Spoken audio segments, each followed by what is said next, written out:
Welcome to CFC Fan TV. We have crashed back down to earth with a bump, haven't we? After Madrid, we were on cloud 9 and Manchester City really did, bring us back down to earth. It was not good. They were too good for us and it was probably the most comprehensive 1-0 win I've ever seen.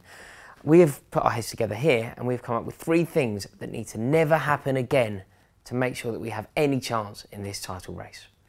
Point 1, and I think this is the most important, Cesar Azpilicueta has to play centrally. He's not a wing-back. I think he can play full-back in a back 4, and he can obviously play in a 3 centrally, but what he can't do is play as a wing-back. His natural disposition is to be a defender. So that is what his instinct is, and when his instinct kicks in, he is never going to offer the penetrative side of his game. He's never going to be flying forward, and it's a shame because against City I think we had an opportunity down that side. Fabian Delph was playing there, he played very well, but I think that had we had Victor Moses or Zappacosta on that side helping out whoever it was going to be, if the situation was a bit different, if it were Pedro or Willian, there was an opportunity there and I think we missed it, and for the first time ever I think Antonio Conte got it wrong. Azpilicueta needed to play as a 3, we didn't need to shake it up as much as we did, and I do think that it's a shame. It's also quite disheartening for somebody like Zappacosta who's come in, he scored on his debut, he signed for a lot of money, and he didn't get a look in. And equally, Victor Moses, who has played really well for us over the past 18 months or so, again, didn't get a look in. And Cesar Azpilicueta, who's probably the best natural defender in the back 3, has been shifted out there. Yeah, doesn't make sense, but it really cannot happen again because he is not a wing-back.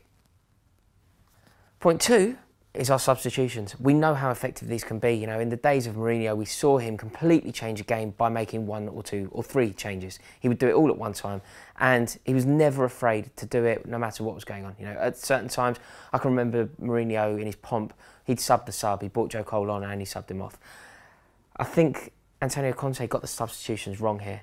I think, Alvaro Morata went off, the bridge went flat. It was incredible how the decibels just dropped as soon as that happened. People knew, people were worried, and the second that it happened, people start thinking Batshuayi. He would have been on the crest of a wave. He got a winner in the last kick of the game in Madrid. He would have been really up for it, and Willian got the nod.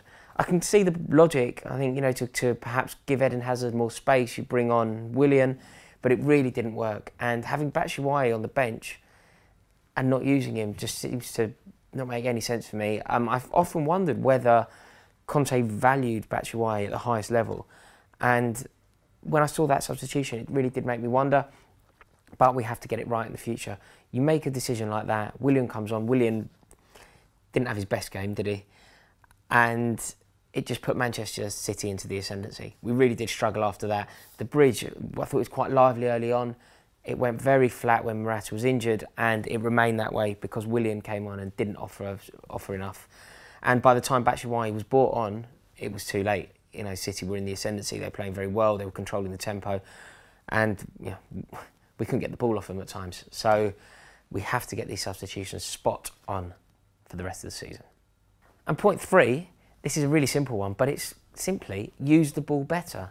Don't be so profligate with it. You have to look after it. It's not easy against a side like City. It's very difficult once you've won the ball to get it back. If you ever lose it, they're going to keep hold of it so well that it's knackering. And when you've been in Madrid, when they've been playing at home against Shakhtar, we've been away in Madrid, it's very difficult for us. We're going to be knackered. Combine that with the fact that we were away at Stoke at the beginning of the week. It's so hard. So when you do have the ball, you have to look after it. And there were so many occasions where Kante, Bakayoko, Willian, Hazard, they were just being dispossessed so easily, and that can't continue. I know this is just sort of the fundamental level of football. You look after the ball, and we really didn't do that enough, and it put our backline under so much pressure. Andreas Christensen was overworked. I thought he had a great game. I thought he was one of the few shining lights to come from that, but he was overworked because the midfield were constantly giving the ball away. And in Kante and Fabregas and Bakayoko, particularly Kante and Bakayoko, you think there's a protective line there. You think that back line should really be looking after the back line and not putting them under pressure, but it really wasn't the case. So, it's a very simple one, but let's look after the ball. When we have it, let's keep hold of it. When they have it, let's put them under pressure, win it back, high up the pitch, and not give City the time because it's incredibly difficult to win back. Right, that wraps it up. I'm still feeling really depressed. It feels so flat after that, don't you? It was a really, really disappointing, despondent performance from us. I think we only had about 4 shots on goal and it just wasn't good enough, especially after the high. But we go again. Overall, it was a good week. You know, to win in Madrid is outstanding. To put 4 past Stoke is very impressive. It's just a shame that City was so good on the day. But yeah, it does feel flat, and now we have an international break. So the only way I can cheer myself up is to go out tonight. That's why I've got the shirt on. It's my mum's birthday. So comment below, wish Bev a happy birthday, and I will see you in the next video. Go on, you Blues.